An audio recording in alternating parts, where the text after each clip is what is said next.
તો કેમ છો બધા મજામાં ને? તમારા બધાનું સ્ટડી ટેલર ધ હાર્દિકમાં ખૂબ જ સ્વાગત છે.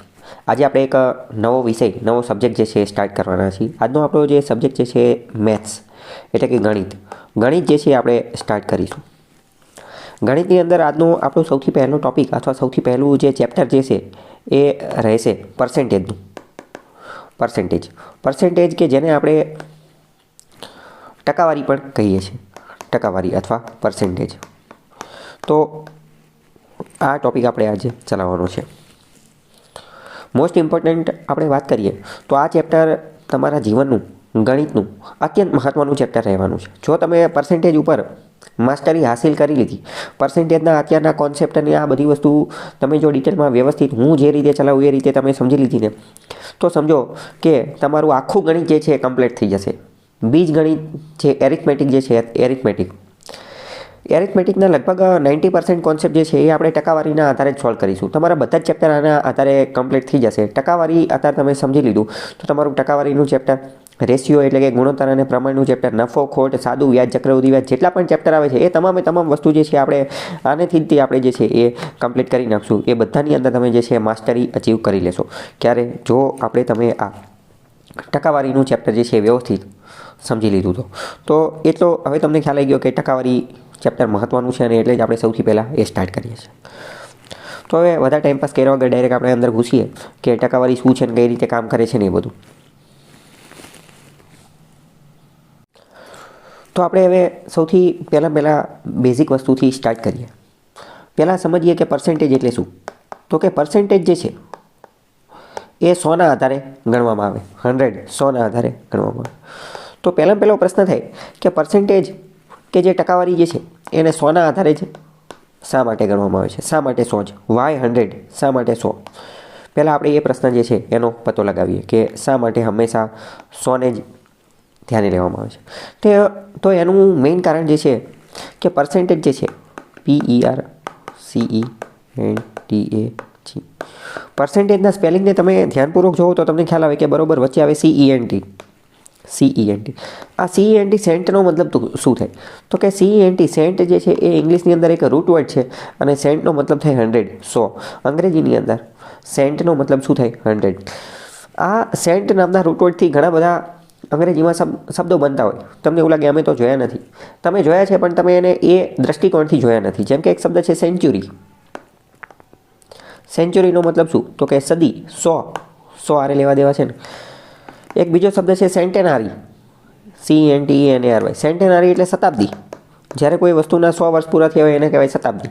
તો મતલબ કે સેન્ટ નામનો કીવર્ડ, સેન્ટ નામનો રૂટવર્ડ એ અંગ્રેજીમાં અત્યંત મહત્ત્વનો છે. તો આનો મતલબ શું? પહેલી વસ્તુ તમને ખબર પડી ગઈ કે ટકાવારી એ હંમેશા 100ના આધારે શા માટે ગણવામાં આવે છે? તો કે સેન્ટનો મતલબ 100 થાય એટલે. સેન્ટનો મતલબ 100 થાય એટલે. તો એ સમજીએ કે પર્સેન્ટેજ એનો મતલબ શું થાય? પર્સેન્ટેજનો મતલબ શું થાય? તો કે પર્સેન્ટેજનો મતલબ શું? તો કે સેન્ટ એટલે 100. પરનો મતલબ શું? તો કે આઉટ ઓફ એટલે કે માંથી. આઉટ ઓફ એટલે કે માંથી.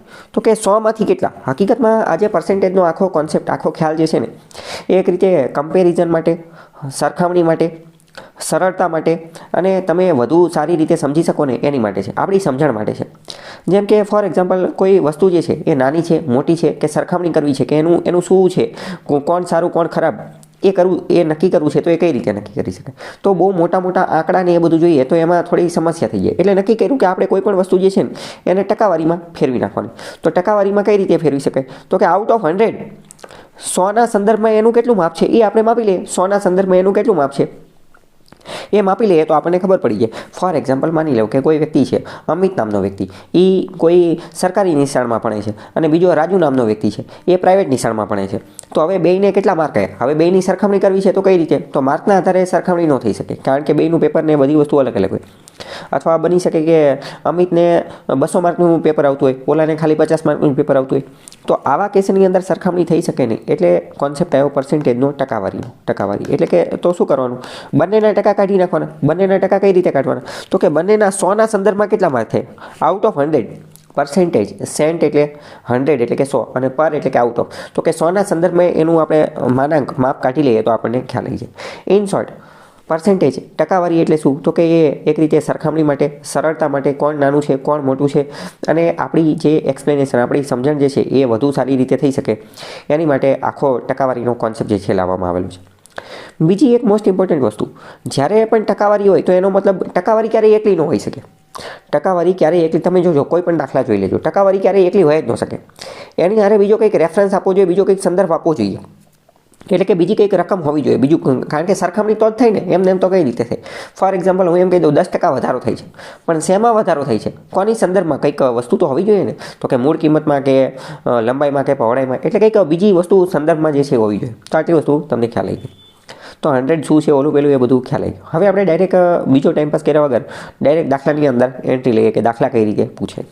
તો ફોર એક્ઝામ્પલ ચાલો કે એક દાખલો આપણે લઈ લઈએ કે 500 ના 10%. હવે આપણે દાખલા કઈ રીતે ગણવાના, ડાયરેક્ટ આપણે એ જોઈએ. 500 ના 10%. તો આપણે પહેલાં એકદમ સાદી ભાષા સમજીએ કે 500 ના 10% કાઢવા છે તો કઈ રીતે ગણે? તો 500 એમને રાખવાના, નાની બદલે ગુણાકારની નિશાની, ના હોય નાની બદલે ગુણાકારની નિશાની, 10 એમને, અને ટકાની નિશાની કાઢવા માટે, આ ટકા જે છે ટકા, આની નિશાની કાઢવા માટે છેદમાં 100 મૂકવાના. કેટલા? છેદમાં 100 મૂકવાના. તો ટકાની નિશાની છે તો એને એ કાઢી નાખી તો છેદમાં કેટલા આવશે? છેદમાં આવશે 100. 10 ના છેદમાં 100 આવી જશે. શા માટે 100 જ મૂક્યા? 200, 500, 1000, 50 બીજું કંઈ કેમ ન મૂક્યું? કારણ કે સેન્ટનો મતલબ જ 100 થાય છે, એ આપણે અત્યારે જ જોઈ લીધું. એટલે તો 50 ગુણ્યા 10 ના છેદમાં 100. હવે છેદ ઉડાડવાનું ને એ બધું કામ કરીએ તો આ 2 0 ઉડી જાય અને આ 2 0 ઉડી જાય. ઉપર બચે 5 ગુણ્યા 10 છેદમાં 1, તો ઉપર 50 અને છેદમાં 1, 50 ભાગ્યા 1 એટલે જવાબ 50 જ આવે. તો 500 ના 10% આપણને જવાબ કેટલો મળી ગયો? આપણને જવાબ મળી ગયો 50. તો આવી રીતે કોઈ પણ દાખલા તમે ગણી શકો ટકાવારી. ચલો હવે આપણે આની જેવા જ બીજા દાખલા જોઈએ કે માની લો કે 5640 એના 12%. તો શું કરવાનું કે 5640 નાની બદલે ગુણાકાર 12 અને ટકા કાઢવા માટે છેદમાં 100. બસ, આપણે આનો જવાબ નહીં જોઈએ કારણ કે જવાબ લાવવા માટેની અલગ રીત છે, એ આપણે પછી જોઈશું. હવે માની લો કે 8426 એના 25%. આવો દાખલો આપેલો છે. તો 8426 નાની બદલે ગુણાકાર 25 છેદમાં 100. આ તમારે જાતે ગણવાના, બરાબર. માની લો કે બીજો એક દાખલો જોઈએ કે 3636 એના 24%. તો એનો મતલબ શું કે 3600 નાની બદલે ગુણાકાર અને 24 છેદમાં 100. ઇન શોર્ટ, કોઈ પણના ટકા કાઢવા હોય તો એકદમ સહેલી વસ્તુ છે કે ટકાની નિશાની હોય છે, જ્યાં કોઈ પણ જગ્યાએ ટકાની નિશાની આપેલી હોય એ ટકાની નિશાની દૂર કરી નાખવાની અને એના છેદમાં 100 મૂકી દેવાના. ટકાની નિશાની દૂર કરી નાખવાની અને છેદમાં 100 મૂકી દેવાના. જ્યાં ના આપેલું હોય નાની બદલે ચોકડી એટલે કે ગુણાકાર જે છે એ કરી નાખવાનો. તો આવી બધી રીત તમે ઓલરેડી ઘણી બધી જગ્યાએ જોયેલી હશે, શાળામાં, સ્કૂલમાં, કોલેજમાં, બીજા ક્લાસીસમાં એ બધી જગ્યાએ જોયેલી છે. તો એવી રીતે તમે ટકાવારીના કોઈ પણ દાખલા જે છે એ ગણી શકો. પણ આપણે થોડી અલગ રીતે સમજીશું. પણ આ એક બેઝિક રીત છે, તમને ખબર હોવી જોઈએ. જ્યાં કાંઈ ખબર ન પડે તો અહીંયા આવી રીતે તમારા દાખલા ગણવાના. તો આપણી રીત કઈ છે, આપણે નવી અલગ રીતથી સમજીએ, બરાબર. આપણી રીત કઈ છે એ સમજીએ. તો પહેલાં સમજો કે કોઈ પણના 10% કાઢવા હોય તો કઈ રીતે કાઢે. જ્યારે કાંઈ ખબર ન પડે ત્યારે ઓલી જૂની રીતનો ઉપયોગ કરવાનો. પણ અહીંયા એક્ઝામમાં એ બધામાં એટલો બધો ટાઈમ હોતો નથી, તો આપણે કઈ રીતે વર્ક કરશું એ સમજીએ. તો પહેલાં સમજો કે કોઈ પણના 10% કાઢવા હોય તો કઈ રીતે કાઢવાના. કોઈ પણ રકમના 10% કાઢવા હોય તો માની લો કે 8400 આના 10% કાઢવા છે. તો આને 10% કાઢવા છે તો સમજો કે કોઈ પણ રકમના 10% કાઢવા હોય ને તો છેલ્લા અંક પછી પોઈન્ટ મૂકી દેવાનો. તો 8400માં છેલ્લો અંક કયો છે? તો કે 8400માં છેલ્લો અંક છે આ 0 જે છે એ 0 છેલ્લા અંક, એની પછી પોઈન્ટ મૂકી દેવાનો. આ 8400 એનો આ છેલ્લો અંક, આ છેલ્લો, એની પછી પોઈન્ટ એટલે અહીંયા પોઈન્ટ મૂકી દેવાનો. શું જવાબ આવ્યો? તો કે 840. 840.0 એટલે 840 જ થાય. આ એના 10% નીકળી ગયા. 8400ના 10% નીકળી ગયા. ઇન શોર્ટ, કોઈ પણના 10% કાઢવા હોય, કોઈ પણ રકમના 10% કાઢવા હોય તો છેલ્લા અંક પછી પોઈન્ટ મૂકી દેવાનો. બીજો એક 8400નું કોકીમ કે હું ન માનું તો ચલો આપણે જોઈ લઈએ, સાદું રૂપ આપીને પણ જોઈ લઈએ. 8400 નાની બદલે ગુણાકાર 10%ની નિશાની કાઢવા માટે છેદમાં 100. આ 2 0 ગયા અને આ 2 0 ગયા. 84 ગુણ્યા 10 એટલે 840. તો આવી રીતે આખું વર્ક કરે છે. આ કોઈ જાદુઈ ટેકનિક નથી, પણ મેઇન શું કે 10 સારે એનો ગુણાકાર થઈ જાય ને એ બધાના આધારે છેલ્લા અંક પછી પોઈન્ટ કાઢો એટલે એ થઈ જાય. તો ઇન શોર્ટ હવે તમને ખ્યાલ આવ્યો. હવે એક્ઝામની અંદર એટલો ટાઈમ નથી હોતો. બધી જગ્યાએ ક્લાસીસમાં એ બધા તમને આ મોટી રીતને એ બધું ચલાવશે, શોર્ટકટ રીતને એ બધું બહુ ઓછું ચલાવતા હોય છે. તો એટલો ટાઈમ પહેલાં તો અહીંયા હોતો નથી. તો પહેલી ટ્રીક તમારે શું યાદ રાખવાની કે કોઈ પણના 10% કાઢવાના હોય તો છેલ્લા અંક પછી પોઈન્ટ મૂકી દો. પોઈન્ટ મૂકી દો. છેલ્લો અંક એટલે કયો, અથવા એવું પણ કહી શકાય ને કે એકમના અંક પછી પોઈન્ટ મૂકી દો. એકમના અંક પછી જે છે એ પોઈન્ટ મૂકી દો. તો બીજી એકાદી રકમ જોઈએ કે માની લો કે 9,000 એના 10%. તો આપણને હવે જોઈને જ ખબર પડી જાય કે 9,000ના 10% છેલ્લા અંક પછી પોઈન્ટ મૂકો તો કેટલા થાય? 900. તો હવે તમે જોયું કે તમારો કેટલો ટાઈમ બચી ગયો. પહેલાં તમારો ઓલું નાની બદલે ગુણાકાર મૂકો ને ટકાનું ઓલું પેલું. શરૂઆતમાં તમે બિગિનર્સ જો કાંઈ ખબર નથી પડતી તો આ નાની બદલે ગુણાકાર મૂકીને ટકાની નિશાની કાઢીને એના 5, 10, 20, 20, 50, 50 દાખલાની પ્રેક્ટિસ કરવાની. પણ હવે જો તમે પ્રો લેવલના પહોંચી ગયા છો, એક લેવલ આગળ વધી ગયા છો, તો તમે ડાયરેક્ટ આ ટ્રીક જે છે ડાયરેક્ટ આ ટ્રીકનો ઉપયોગ કરવાનો. એક્ઝામની અંદર તો આ બધી ટ્રીક જ કામ કરશે. ત્યાં એક્ઝામની અંદર નાની બદલે ગુણાકાર મૂકો એવું એટલો બધો ટાઈમ હશે જ નહીં. બરાબર. તો મોસ્ટ ઇમ્પોર્ટન્ટ શું, 10% આપણે કોઈ પણ રકમના 10% કાઢવા હોય તો સમજી ગયા. બીજો એકાદો દાખલો જોઈએ કે 12,800 એના 10% કાઢવા હોય તો આપણે સમજી ગયા કે 12 છેલ્લા અંક પછી પોઈન્ટ મૂકો તો 1280. હવે આપણે જોયું અમુકને એવું લાગે કે આ તો બધા ઝીરોવાળા જ છે, છેલ્લે ઝીરો આવતા. માની લો કે છેલ્લે ઝીરો ન આવતો હોય તો એવો એકાદો દાખલો જોઈએ. માની લો કે 1, 2, 3, 4, 5 12,345 12,345 એના 10% કાઢવા હોય તો કાંઈ નહીં, આપણે રીત તો ચલાવી દીધી. છેલ્લા અંક પછી પોઈન્ટ મૂકવાનો તો 12,345 છેલ્લા અંક પછી અથવા એકમના અંક પછી. એકમનો અંક આવડો છે, અહીંયા પોઈન્ટ મૂકી દો. જવાબ શું આવે? 1234.5. 1234. કોકને એમ લાગે હું ન માનું તો ન માનો, કંઈ નહીં, આનો હિસાબ કરીને સાદું રૂપ આપી અને ચેક કરી લો, ખબર પડી જશે. તો મોસ્ટ ઇમ્પોર્ટન્ટ શું કે કોઈ પણના જે 10% કાઢવા હોય તો શું કરવાનું? કોઈ પણના 10% કાઢવા હોય છેલ્લા અંક પછી એકમના અંક પછી પોઈન્ટ મૂકી દેવાનું. હજી એકાદો બીજો દાખલો લઈ લઈએ કે 32,846 એના 10%. તો શું થાય કે 32,846 આના એકમના અંક પછી પોઈન્ટ મૂકી દેવાનો. આ એકમનો અંક છેલ્લો અંક અહીંયા પોઈન્ટ તો 32,84.6%. બરાબર. તો હવે એકદમ સહેલું, સરળ, સાદું. કોઈ પણ જગ્યાએ 10% પૂછ્યો હોય તો હવે તમારે કોઈ તકલીફ પડવી જોઈએ નહીં. તો બીજું માની લો કે કોઈ પણ 1% કાઢવા હોય તો શું કરવાનું? કોઈ પણ રકમના 1% કાઢવાનું, કારણ કે પરીક્ષામાં કંઈ દર વખતે 10% તો પૂછાશે નહીં. તો આ બધી વસ્તુનો આપણે ઉપયોગ કરીશું. તો માની લો કે કોઈ પણ રકમના 1% કાઢવા છે તો શું કરવું? 1% કાઢવા છે તો 1% કાઢવા હોય તો છેલ્લા 2 અંક પછી પોઈન્ટ મૂકી દેવાનો. છેલ્લા 2 અંક પછી એટલે કે એકમના અને દશકના અંક પછી પોઈન્ટ મૂકી દેવાનો. એકમના અને દશકના. ફોર એક્ઝામ્પલ સમજીએ કે 1,000 એના 1% કાઢવા છે. 1,000 એના 1% કાઢવા છે. તો આ 1,000 છે એના 2 અંક પછી પોઈન્ટ મૂકી દેવાનો. એટલે કે એકમ અને દશક એની પછી પોઈન્ટ મૂકી દેવાનો. તો અહીંયા પોઈન્ટ મૂકી દેવો તો શું જવાબ આવે? 10. 1,000ના 1% કેટલા થાય? તો કે 10 રૂપિયા થાય. બરાબર. તો કોઈ પણ રકમના 10% કાઢવા હોય તો છેલ્લા 1 અંક પછી પોઈન્ટ મૂકવાનું. એટલે કે એકમના અંક પછી પોઈન્ટ મૂકવાનું. અને જો 1% કાઢવા હોય 1% તો છેલ્લા 2 અંક પછી પોઈન્ટ મૂકવાના. એટલે કે એકમના અને દશકના બંને અંક પછી પોઈન્ટ મૂકી દેવાનો. એકાદો બીજો દાખલો જોઈએ. 3200 એના 1% કાઢવા હોય તો 3200 અને એના છેલ્લા 2 અંક પછી તો આ 1 અને આ 2 એટલે કે એકમ અને દશકનો અહીંયા પોઈન્ટ મૂકી દેવાનો. તો જવાબ શું આવશે? જવાબ આવશે 32. 32 છે એનો જવાબ આવશે. એકાદો બીજો દાખલો લઈએ કે 11, 8, 2, 4, 0, 0 આના 1% કાઢવા છે. બરાબર. તો શું કરવાનું? તો કે 11, 8, 24, 0, 0 તો છેલ્લા 2 અંક પછી પોઈન્ટ એકમનો અને દશકનો અહીંયા 11,824 એનો જવાબ આવશે. પોઈન્ટવાળો જવાબ આવતો હોય તો કે 32,446 આના 1% કાઢવા છે તો કંઈ નહીં, છેલ્લા 2 અંક પછી પોઈન્ટ મૂકી દેવાનો. તો 32, 4, 4, 6 છેલ્લા એકમ અને દશક એની પછી પોઈન્ટ અહીંયા તો 324.46. 324.46. તો આશા કરું કે તમારા મગજની અંદર આ વાત ફિટ થઈ ગઈ હશે કે કોઈ પણ રકમના 10% કાઢવા હોય તો છેલ્લા 1 અંક પછી પોઈન્ટ એટલે કે એકમના અંક પછી પોઈન્ટ, અને કોઈ પણના 1% કાઢવા હોય તો એકમ અને દશક 2 અંક પછી પોઈન્ટ. 1 અંક પછી પોઈન્ટ અને અહીંયા એકમ અને દશક 2 અંક પછી પોઈન્ટ. એટલે તમે ડાયરેક્ટ જવાબ સુધી પહોંચી જાઓ. તો હવે પ્રશ્ન થાય કે દર વખતે કંઈ 10% ને 1% પૂછાતું નથી. પરીક્ષામાં તો ગમે કંઈ અલગ અલગ કોઈ પણ વસ્તુ પૂછાઈ જાય તો શું કરવાનું એ આપણે સમજીએ. ફોર એક્ઝામ્પલ સમજો કે 20% પૂછાય તો શું કરવાનું? 20%. હવે આપણે બેઝ રેફરન્સના એના આધારે આપણે આગળ વધવાનું. જો માની લો કે 20% પૂછાય તો શું કરવાનું? માની લો કે 10,000ના 20% પૂછાડા. 10,000ના 20%. તો પહેલો રસ્તો તો છે જ તે કે 10,000 નાની બદલે ગુણાકાર 20% નિશાની કાઢવા માટે છેદમાં 100. આ રસ્તો તો છે જ તે. બરાબર. પણ આપણે તો શોર્ટકટ ટ્રીકનો ઉપયોગ કરવાનો છે. તો આપણે શું કરવાનું?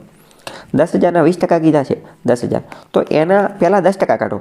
એના શું કરો? પહેલાં 10%. 10% તો આપણે કાઢી શકીએ ને. તો 10% માટેની ટ્રીક તો ખબર જ છે. 10,000ના 10% કાઢવા હોય તો કે એની માટે તો છેલ્લા 1 અંક પછી પોઈન્ટ મૂકવાનો. તો કેટલા આવશે? 1000. 1000 આવશે. બીજા 10% કાઢો. બીજા 10% કાઢો તો કેટલા થાય? એ પણ 1000 જ થાય ને, એ પણ 1000 જ થાય. હવે જો અહીંયા આ 10% ને આ 10%નો સરવાળો કરો, આ બે 10%નો તો શું થઈ જાય? 20%. અને અહીંયા આ બેનો સરવાળો કરો તો 2000 થઈ ગયા. તો 10,000ના 20% 2000. સમજાણું કે ન સમજાણું? અહીંયા સરવાળો કર્યો એવી જ રીતે આ બેના 10% કાઢીને એને ડબલ કરી નાખવાના અથવા એનો સરવાળો કરી નાખવાનો. તો કોઈ પણ જગ્યાએ 20% પૂછ્યા હોય તો પણ હવે તમારે ચિંતા નહીં કરવાની, 10% કાઢીને એના ડબલ કરી નાખવાના અથવા એનો સરવાળો કરી નાખવાનો. જેમ કે 32,800 એના 20% પૂછ્યા છે તો પહેલાં 10% કાઢીએ તો 10% છેલ્લા અંક પછી 0.3280 થશે. બીજા 10% કાઢીએ તો 3280. બસ હવે આ બેનો સરવાળો કરી નાખવાનો. 8 ને 8 16, વધી 1 5 અને 6 6 5 6 0 65 60. બરાબર. તો 20%માં આવી રીતે કરવાનું. આઈ હોપ કે તમને મગજમાં ફિટ થયો હશે. બીજો એકાદો દાખલો જોઈએ કે 54 55 એના 20%. બરાબર. તો આપણે જોયું કે 54 55 તો પહેલાં એના 10% કાઢવાના. એકમના અંક પછી પોઈન્ટ તો 545.5. બીજા 10% તો એ પણ સેમ જ આવશે 545.5. હવે જો કાંઈ ખબર ન પડતી હોય તો શું કરવાનું? તો કે 5 ને 5 પહેલાં તો સમજો આ બેનો સરવાળો કઈ રીતે થઈ શકે? તો આ બેના આ 545ના ડબલ કરી નાખવાના. કેમ કે મને ડબલ ફાવતું નથી તો શું કરવાનું? 500 ને 500 કેટલા થાય? તો કે 1000 થાય. ઉપર 45 45 ને 45 કેટલા થાય? તો કે 90 થાય. અને આ 5 ને 5 10 થાય. 5 ને 5 કેટલા થઈ જાય? 10 થાય. તો 1000 1090 અને 1091 જવાબ આવવો જોઈએ. 1091 જવાબ આવે. પણ કેમ કે ના હું આટલો સ્પીડમાં ન કરી શકું, મને ફાવે નહીં, ન ફાવે કંઈ નહીં. તો આવી રીતે સરવાળો કરી નાખવાનો. 5 ને 5 10 ની 0, વધી 1 5 ને 5 10 ને 1 11, વધી 1 4 ને 4 8 ને 1 9 અને 5 ને 5 10 અને આ પોઈન્ટ અહીંયા એમને એમ રહેશે. તો જવાબ આવી ગયો 1091. પણ મોસ્ટ ઇમ્પોર્ટન્ટ તમારે કેલ્ક્યુલેશનની અંદર અને દરેક જગ્યાએ ટ્રીક સ્પીડમાં એ બધામાં વધારો કરવો જ પડશે. નહીં કરો તો પછી જવાબ આવશે નહીં અને એક્ઝામમાં કંઈ એટલો બધો ટાઈમ હોતો નથી. તો મોસ્ટ ઇમ્પોર્ટન્ટ ફરીથી સમજીએ. કોઈ પણના 10% કાઢવા હોય તો શું કરવાનું? તો કે છેલ્લા અંક પછી પોઈન્ટ મૂકવાનો. 1% કાઢવા હોય તો છેલ્લા 2 અંક પછી પોઈન્ટ મૂકવાનો. અને 5% કાઢવા હોય 20% કાઢવા હોય તો 20% કાઢવા હોય તો પહેલાં 10% કાઢી અને એના ડબલ કરી નાખવાના અથવા સરવાળો કરી નાખવાનો. તો સેમ એ જ વસ્તુ જોઈએ કે માની લો કે કોઈના 5% કાઢવા હોય તો કોઈના 5% કાઢવા હોય તો સેમ એ જ વસ્તુ વર્ક કરશે કે કોઈ પણના જો 5% કાઢવા છે, કોઈ પણના 5% કાઢવા છે તો પહેલાં 10% કાઢવાના, પહેલાં 10% કાઢવાના અને એના અડધા કરી નાખવાના અને એના અડધા કરી નાખવાના. એટલે કારણ કે આ 10%ના અડધા 5% થાય તો એવી જ રીતે જે રકમ આવી એના અડધા પણ એ આપણને એ રીતે મળી જશે. ફોર એક્ઝામ્પલ આપણે જોઈએ એકાદી રકમ લઈ લઈએ કે 2400ના 5%. તો પહેલાં આપણે શું કરવાનું? 2400ના 10% કાઢવાના. 2400ના 10% છેલ્લા અંક પછી પોઈન્ટ મૂકવાનો તો 240 થશે. 240ના અડધા કરી નાખવાના. 10ના અડધા કરવી એટલે 5%. તો અહીંયા અડધા થયા તો અહીંયા પણ અડધા થશે. 240ના અડધા કેટલા થાય? 240ના અડધા 12 દુ 24 એટલે કે 120. તો 2400ના 5% 120 રૂપિયા આપણને મળી જાય. બીજો એકાદો દાખલો લઈ લઈએ કે 15,000ના 5%. તો પહેલાં એના શું કરશું? 10% કાઢીશું. તો 15,000ના 10% કેટલા થાય? 1500 રૂપિયા. અહીંયા 10ના અડધા કરો તો કેટલા થાય? 5%. તો અહીંયા 1500ના પણ અડધા કરવા પડે. કેટલા થાય? 750 750. તો ઇન શોર્ટ ટકાવારી કઈ રીતે વર્ક કરે છે એનો કોન્સેપ્ટ તમારા મગજની અંદર આખો ખેલ, આખી ગેમ જે છે એ ફિટ થઈ જવી જોઈએ. કે ટકાવારી જેવી રીતે વર્ક કરે છે તો એની આરે તમે આવી રીતે રમત રમી શકો, ગેમ રમી શકો, એ તમને ખ્યાલ આવી જવો જોઈએ. ફરીથી સમજીએ. કોઈ પણના 10% કાઢવા હોય તો છેલ્લા 1 અંક પછી પોઈન્ટ મૂકવાનો. કોઈના 1% કાઢવા હોય તો છેલ્લા 2 અંક પછી પોઈન્ટ મૂકવાનો. 20% કાઢવા હોય તો શું કરવાનું? 10% કાઢીને ડબલ કરી નાખવાના. 5% કાઢવા હોય તો શું કરવાનું? 5% કાઢવા હોય તો શું કરવાનું? તો કે 10% કાઢી અને એના અડધા કરી નાખવાના. તો બસ હવે આ બધા કોન્સેપ્ટ તમારા ક્લિયર થઈ ગયા હોય તો તમારા મગજમાં હવે ફિટ થઈ જવું જોઈએ. હવે તમારે શું કરવાનું? હવે જો 30% પૂછ્યા હોય, 40% પૂછ્યા હોય, ગમે એ પૂછ્યું હોય તો જો 30% પૂછ્યા છે તો શું કરવાનું? તો પહેલાં 10% કાઢી નાખવાના અને એના 3 ગણા કરી નાખવાના અથવા એનો 3 વાર સરવાળો કરી નાખવાનો. એનો 3 વાર સરવાળો કરી નાખવાનો. માની લો કે 4% પૂછ્યા છે તો 4% પૂછ્યા છે શું કરવાનું? તો બે વસ્તુ છે ને, કાં તો પહેલાં 1% કાઢી નાખો અને એને 1% કાઢી અને એને 4 વડે ગુણાકાર કરી નાખો. 1% કાઢી અને એને 4 વડે ગુણાકાર કરી નાખવાનો. અથવા તો 5% કાઢી નાખો અને 1% કાઢી નાખો અને બેની બાદબાકી કરી નાખો. પણ રાધર દેન શું સારું રહેશે કે પહેલાં 1% કાઢી અને એના 4 ગણા કરી નાખવાનો. 1% કાઢી અને એના 4 ગણા કરી નાખવાનો. પણ મોસ્ટ ઇમ્પોર્ટન્ટ આ બધાની તમારે વધુને વધુ જે છે એ પ્રેક્ટિસ કરવી પડશે. આ બધાની તમે જેટલી વધુ પ્રેક્ટિસ કરશો એટલું તમને ખ્યાલ આવશે. બીજી એક વસ્તુ જોઈએ કે માની લો કે કોઈના 50% કાઢવા છે તો કઈ રીતે કાઢી શકો? તો કોઈ પણના જ્યારે 50% કાઢવા એનો મતલબ શું? તો 50%નો મતલબ થાય અડધું. 50%નો મતલબ શું થાય? અડધું. ફોર એક્ઝામ્પલ સમજો કે કોઈ એક ગ્લાસ આપેલો છે, બરાબર? આવી રીતે માની લો કે ગ્લાસ આપેલો છે, તો એ ગ્લાસ જે છે એ અડધો ભરેલો છે. તો આપણે એવું જ કહીશું ને કે 50% ફિલ્ડ છે, 50% ભરેલો છે અને 50% ખાલી છે. તો 50%નો મતલબ શું? 50%નો મતલબ જ તે અડધું, એટલે કે હાફ.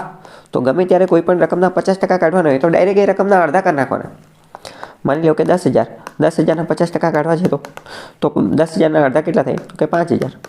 5,000 થઈ જાય. 5,000ના 50% કાઢવા છે તો એના અડધા કરી નાખવાના. 5,000ના અડધા કેટલા થાય? 2,500. 2,500ના 50% કાઢવા છે તો એના અડધા કરી નાખવાના. 2,500ના અડધા કેટલા થાય? તમને એવું લાગે એ તો મને ન આવડે, તો પહેલાં 2,000ના અડધા કરી નાખવાના. 2,000ના અડધા 1,000, 500ના અડધા 250, તો 1,250 જવાબ આવશે. તો આવી રીતે કેલ્ક્યુલેશન ફાસ્ટ કરવાની, મગજની અંદર કરવાની, દિમાગમાં કરવાની, કોઠા સુધનો એનો ઉપયોગ કરવાનો, નાની નાની ગણતરીનો એનો ઉપયોગ કરવાનો. આવી રીતે આપણે આ બધી વસ્તુ જે છે એ સમજવાની છે. તો ટકાવારીથી તમારે જે છે એ રમત રમવાની છે. ટકાવારી એકવાર તમારા મગજની અંદર ફિટ થઈ જાય એટલે ખ્યાલ આવે, બરાબર? પણ મોસ્ટ ઇમ્પોર્ટન્ટ આ બધું મેં તમને ચલાવી દીધું. અત્યારે તમને ખબર પડી જશે, આવડી જશે. પણ સાચી વસ્તુ શું છે કે એક્ઝામમાં તમે આનો ઉપયોગ કરી શકતા હોવો જોઈએ. એક્ઝામની અંદર તમે જો આનો ઉપયોગ કરી શકો તો જ કામનું, બાકી બધું તો નકામું. તો એક્ઝામમાં તમે આનો ઉપયોગ કરી શકો એની માટે શું કરવું પડે? એની માટે તમારે વધુને વધુ પ્રેક્ટિસ કરવી પડે. તો વધુને વધુ પ્રેક્ટિસ માટે તમે આના દાખલા એ બધા જે છે એ ગણવાના. એટલે આ બધી વસ્તુ તમારા મગજની અંદર ફિટ થઈ કે નહીં એની માટે હું તમને થોડા દાખલા આપું છું. એ દાખલાના જવાબ જે છે એ તમારે મને આપવાના છે, બરાબર? અત્યારે હું બધા દાખલા લખું છું. આ ફાસ્ટ કેલ્ક્યુલેશન મેથડનો ઉપયોગ કરવાનો. આમાં તમારે જોવાનું કે તમને આ દાખલા આવડે. જેમ કે માની લો કે 2400ના 10%, 8,428ના 10%, 9,426ના 10%, 3,428ના 1%, 12,926ના 1%, પછી 15,940ના 1%, 24,628ના 10%, 48,922ના 5%, 6, 4, 2, 8, 9 એના 5%, 4,848ના 20%, 9, 4, 3, 2, 8 એના 20%, 24,630ના 20%, પછી 8,484ના 30%, 1, 2, 3, 4, 5, 6 એના 5%, 38,922 એના 5%, 6,432 એના 1%. તો આ બધા દાખલા જે છે એના જવાબ તમારે મને કહેવાના છે. એટલે મને ખ્યાલ આવી જાય કે તમને આ બધી વસ્તુ ખ્યાલ આવી હોય. અને મેં તમને કીધું કે જો એ પણ ખ્યાલ ન હોય તો પછી ઓલી રીત તો છે જ તે કે 6,432 નાની બદલે ગુણાકાર 1/100. પણ આની જેટલી વધુ પ્રેક્ટિસ કરશો એટલું તમારા મગજની અંદર આ ફિટ થશે, બરાબર? તો ટકાવારી આખું જે છે એ આવી રીતે વર્ક કરશે. હવે કોઈના તમારે 15% કાઢવા હોય તો પણ તમને ખબર પડી જાય કે પહેલાં 10% કાઢી નાખવાના, પછી 5% કાઢી નાખવાના અને બંનેનો સરવાળો કરી નાખવાનો. 10% કઈ રીતે કાઢવાના? છેલ્લા એક અંક પછી પોઈન્ટ, 5% એના અડધા કરી નાખવાના. તો એ બધી રીત આપણે ઓલરેડી સમજી લીધી છે. બાકી ધીમે ધીમે આપણે આગળ લેક્ચરમાં પણ જોઈશું.